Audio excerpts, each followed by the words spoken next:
Gentlemen, do we form structure? Is there closing comments? Yeah, let's do 30-second closing comments.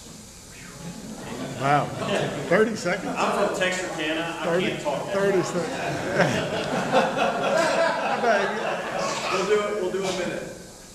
A minute?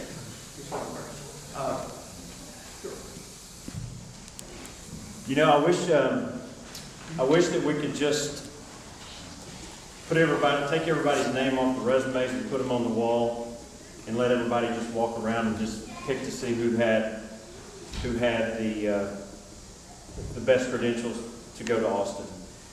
I've been in business for 30 years. I've ran several successful businesses. I've been involved in the community. I've been heavily involved in the community with our children and the at-risk kids, and I've seen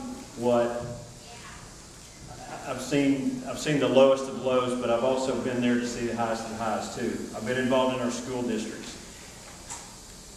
I think these gray hairs mean something.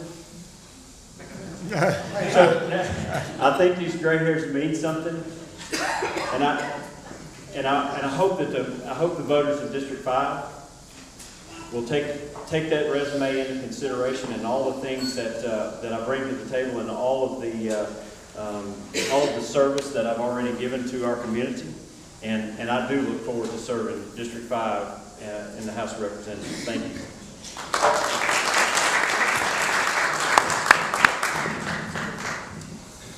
You know, I was thinking today, my great-grandfather had no formal education. He could barely sign his name. He grew up working as a sharecropper in the Dust Bowl. And his great-grandson got a master's degree from Southern Methodist University, worked for the governor of the state of Texas, and is now a candidate for the Texas House. That's incredible. That's the incredible power of the American dream. That's the power of conservative principles at work. That when you play by the rules, when you work hard and you apply yourself, you can achieve success. And I'm willing to put my resume up against anyone else running. I know some of y'all have to be wondering, how young is that guy that's running? I'm 25 years old, and I am the youngest person running for this office right here. But I can also tell you that my ability and my experience vastly outweighs anyone else running for this seat.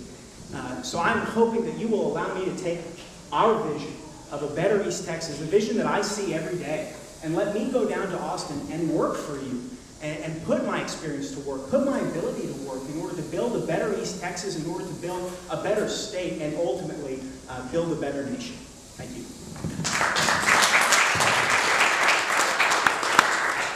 I have a couple of gray hairs showed up recently. Thank y'all. They come in droves. You know, I like to tell people I'm not running for this office because I want to be a state representative. I'm not running for this office because I want a title. I don't need a title. I have a title. I'm daddy. I'm husband. I'm the oldest of 4 boys. And so, but you know, we do live in the best part of the best state and the best country in the world. I believe that. I know that. But we have some issues, and we need to have the strength to stand and fight for those. We live in a country that since 1972 or 3, we've killed 60 million babies. We've allowed the slaughter of 60 million innocent babies. We don't have time to be going down to Austin and playing games in the name of being effective or getting things done. It's time to stand up and fight for the rights of those little babies and folks at the end of life. It's time to get our freedom back and push back against the government. I don't have a problem doing that for you. I want to go down there and work for you. I don't want to work for the governor. I don't want to work for the speaker. I want to work for you, whatever that takes. Thank y'all for coming tonight. Thank y'all for listening to us. I know some of it's painful. And I'd love to have y'all's support. Thank y'all for being here.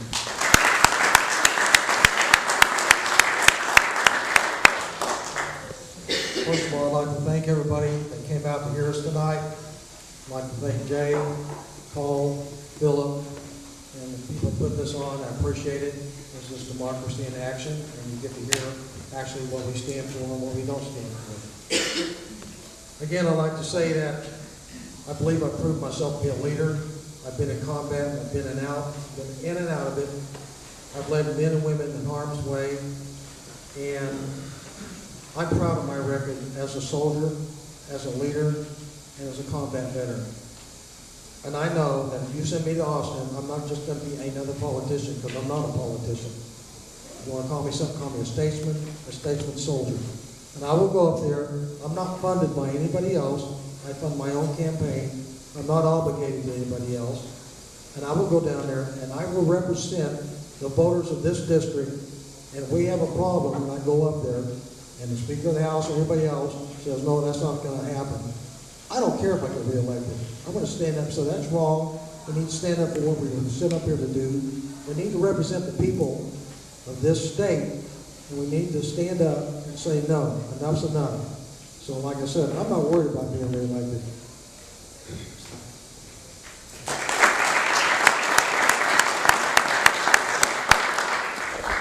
Ladies and gentlemen, there are technically 5 candidates for this House race for District 5.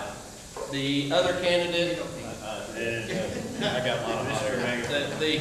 the 5th candidate, or one of the candidates, could not make tonight because of a schedule conflict, Holly Coggins Hayes. Just FYI, so that you know that there are 5 candidates for this race. I think this was very educational this evening. Mr. President, Mr. Chairman, thank you for your support in this forum.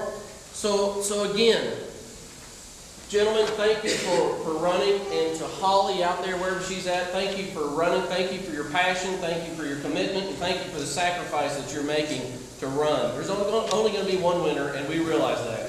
We hope the best for each one of you. Personally, I'm proud of every one of you guys, and I thank you for stepping out front into this community. There's so many wonderful people that you'll meet, and some very wonderful comments that you'll have. There's some kind of nasty comments that you'll get once in a while, but hey, thank you for putting your neck out there, and thank you for the heart that you have for this community.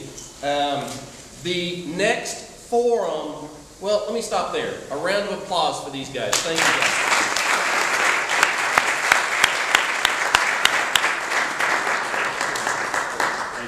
Finally, you can put that up. February 11th is our Senate Candidate Forum. February 11th, is that right, Mr. President?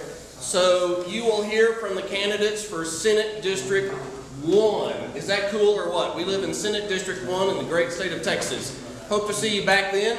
Finally, another thanks and another round of applause to our moderator this evening, Roy Maynard. Thank you, Roy.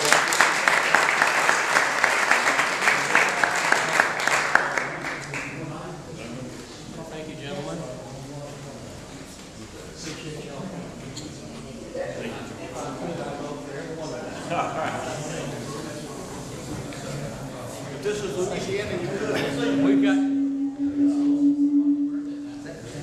Yes, stand. Yeah. You got a phone in your pocket?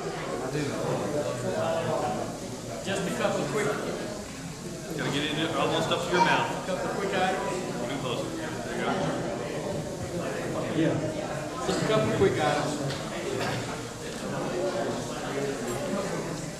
If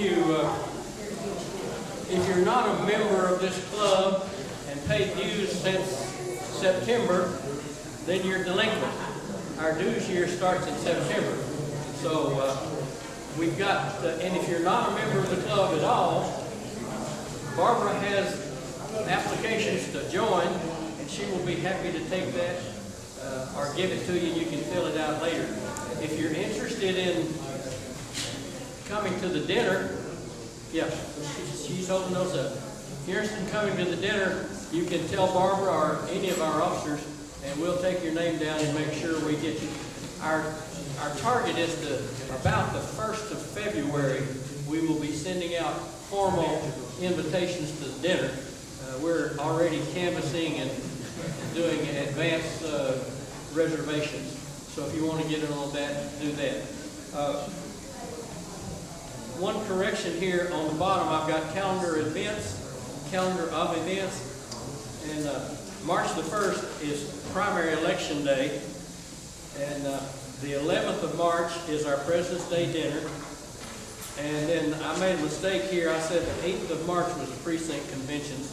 My wife and our county chairman told me that that's not correct. That's supposed to be the 3rd, is that right? So if you've got an agenda, get your pen and mark out that 8 and write down the 3rd of March. That's when our precinct conventions go and we'll elect our delegates to the state convention, and then we'll, kind of give some direction to our candidates. They'll know who they are by then. They'll know who's going, and we can give them direction from our party apparatus. None of these guys admitted it, but they're all in it for the money. I ran for this office once myself, and I sure do miss not having that $700 a month. 600? 600? Oh, okay. But from my perspective, they're well worth it. The last item there, well, the last two items in 12th through the 14th of May is the State Republican Convention in Dallas. And then the 24th of May is the primary runoff elections. So, I don't know, we may see some of these guys back again before then. We thank you all for coming. We appreciate it. We invite you to come back next month on the 11th. David? George Will's coming to the Town Center on February 9th. Oh, okay. That might be a good thing. David said that George Will is going to be at the Cowan Center on the 9th of February.